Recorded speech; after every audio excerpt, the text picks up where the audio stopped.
second week of the football season, which happened last Friday, brought some unexpected results. Neil, what was the biggest surprise, in your opinion, so far of this season? Well, I always think that week 2 is always full of surprises just because you don't know what to make of week 1. Teams make adjustments.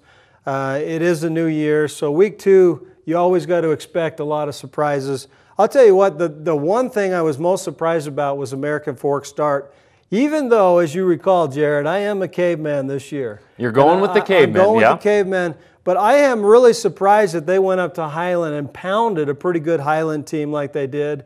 And they've started out the season 2-0 in convincing fashion. Well, American Fork was impressive, and they were one of only 2 teams in Utah Valley that won their first week, that won their game their first week. I'm going to pick my biggest surprise from the other team that won. Now, Timpview beat Pleasant Grove 14-0. Closer game than the score indicated. But how about last week against Spanish Fork? 30-0 after 3 quarters. The game's over, right? With that Timpview defense, that's the end of the contest. Nope. Spanish Fork scores 28 points against the Thunderbird defense. Now, I know they got some help with turnovers and some special teams things, but still, I didn't think Timpview was going to give up necessarily 28 points the entire season. To give it up in one quarter? 28 points in the season? That's a stretch. Let's be real here. But to give up that many points in one quarter, it was about a 7-minute stretch where they gave up 20.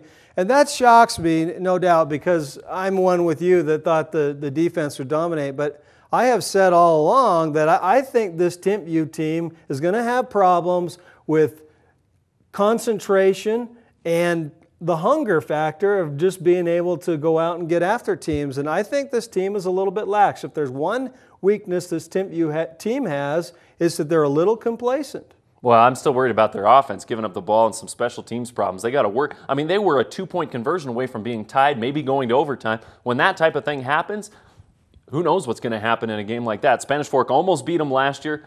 I didn't think this year's Spanish Fork team was as good as last year's, but this year, once again, they were right there. I was very impressed by their resiliency and the way they bounced back.